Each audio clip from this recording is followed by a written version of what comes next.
feel like you've tried everything you can, but you're still not losing belly fat, trust me, I've been there, honestly speaking. And I felt like I could just never get to my goals until I found the method, until I broke the code. And in today's video, I'm not going to gatekeep. I'm going to be sharing with you guys exactly how to finally lose that belly fat for good. So the first thing you need to understand is fat loss happens systematically, meaning from your whole body. Focus on working your whole body out. It's okay to do crunches and stuff like that to build muscle in that certain area, but just doing a bunch of crunches and sit-ups is not going to help you just lose fat in that area. Because fat loss is systematic, we cannot spot reduce fat, okay? So that means that you can't just pick a certain area of your body and say, I want to get rid of fat there. But you can work out your whole body and get overall fat loss and to get that overall toned look you're looking for. So that's why I want you guys to understand what you're really getting into. You know what I mean? Just a lot of people have a weird stereotype thinking that they could just lose belly fat and it's just gonna go away in that certain area just by doing crunches and sit-ups and just bicycle crunches or whatever, when that's not really the case. You have to focus on your whole body workouts.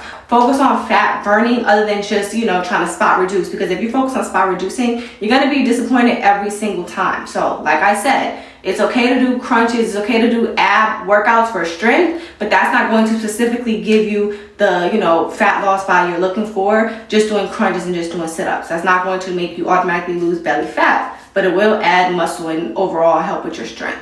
Daily movement is so underrated, and I'm not talking about HIIT or cardio machines. I'm talking about walking, getting your steps in. That's very, very underrated. When it actually puts your body in fat loss mode, it lowers your stress, it helps with your craving and your hunger, and you're not putting too much stress in your body. So you're not gonna get burnout and feel like you're overworking yourself because you're just walking, getting your steps in. And people underrate it a lot of the times. Like I used to underrate it too, because I'm like, what's walking gonna do for my body? And honestly speaking, it helped me a lot. I invested in a treadmill and I started doing incline walks. So I would put my incline on like 6 and I walk for like 30 minutes at a speed of 2.5. I do that every single day and my results have been so amazing. I feel like I still have like the thick look now that I really, really like, but I lost fat. Like that's one of the perfect ways I feel like to keep your curves, to keep your muscle, and but still, like, you know, get a good cardio workout in and still, you know, burn fat. That's one of my favorite forms because it's like low intensity. Low intensity cardio in general is honestly like a game changer. If you're a person that likes HIIT workouts, you could do that too. But for my ladies who, you know, want to do some cardio but don't want to break too much of a sweat, walking is a game changer. Not even just if you are a beginner, just for any level. I walk now. Like that's my main form of cardio, incline walking. And don't let people make you feel like that's not enough. Now the next thing, I know I always talk about fixing your diet, and that is true too.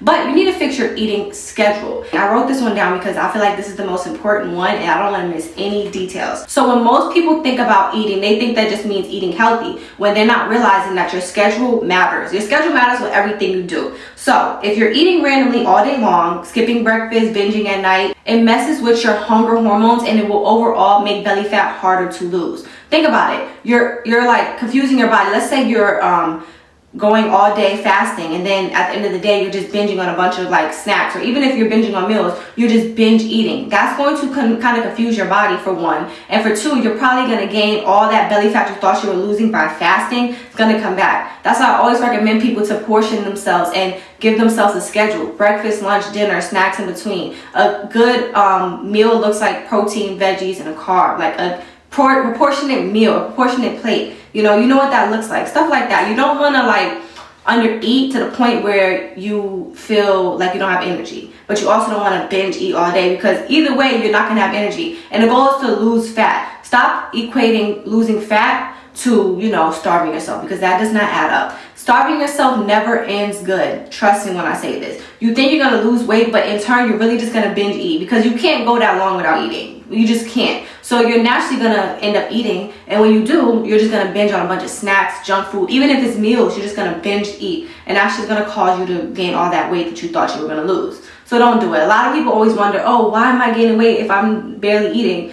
You don't realize it because you think just because you're not eating throughout the day, but that next day at 1 a.m., you're binge eating on a bunch of food. So in turn, you are eating a bunch of calories. Proportion yourself. Stop skipping your meals.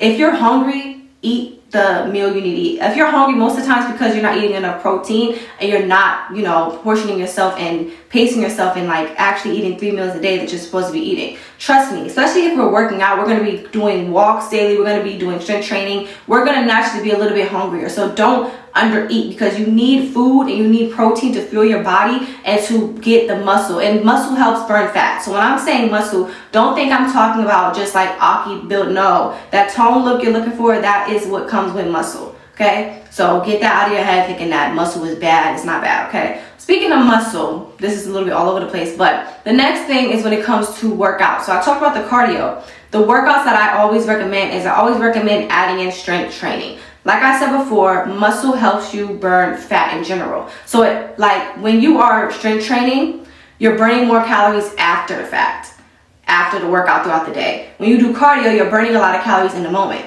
So it's best to combine both. You know what I mean? So I always say when you're strength training, you don't even have to lift super duper heavy like most people think. If you only own a 10-pound dumbbell, that is still a form of strength training. Don't be too hard on yourself and beat yourself up and think that you have to be, doing super duper heavy weights to see results, because that's just not true. If you just want to use one dumbbell every single time you do a strength training workout, that is fine. That is okay. I used to lift heavy, and recently, once I started working out from home the past year, I've just been using like my 20-pound dumbbell for my legs.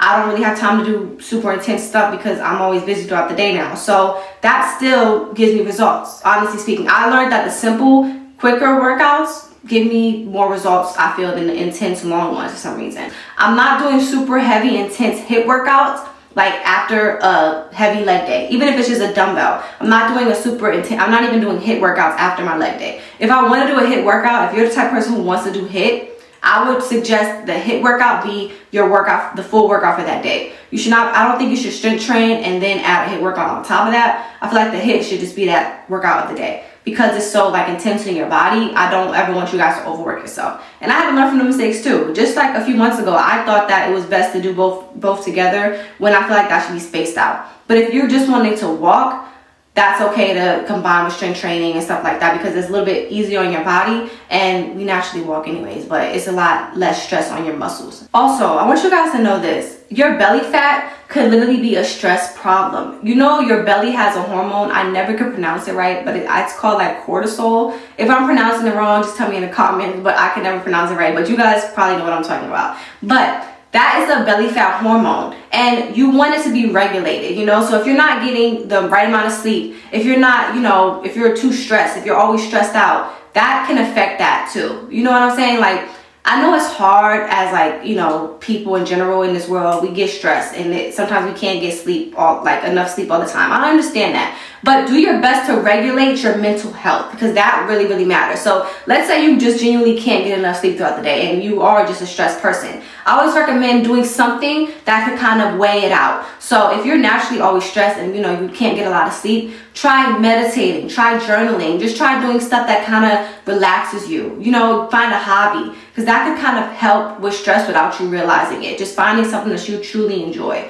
Honestly, I feel like working out kind of helps with that too, but try to find something outside of working out that helps you relax and helps with your stress, because when working out is your only form of stress relief, that's good, but sometimes that can cause overworking yourself, because it used to be for me too. Working out used to be my only form of stress relief, and that's when I started overworking myself to the max. Like, I was doing like 4 hours of cardio a day. It was a lot. It was too much for my body, but I was just stressed out. But I found something else to do. Like, I got into poetry, I got into like drawing, I got into journaling, and that really helped me, relax myself. Even if all you gotta do is just watch a movie, watch movies, watch shows, that's fine too. Just do something that's gonna kind of relax yourself, because mental health really matters in this, and we don't realize how important that plays into this journey, but it plays a lot into this journey. Have you ever heard of emotional eating? That is a real thing. A lot of people don't realize why they're eating so much, and the reason is because they're depressed, or they're stressed out, or they just feel lonely, so they just use food as comfort. That is an addiction. So when we fix our mental, that can really help with that. That can help with your binge eating.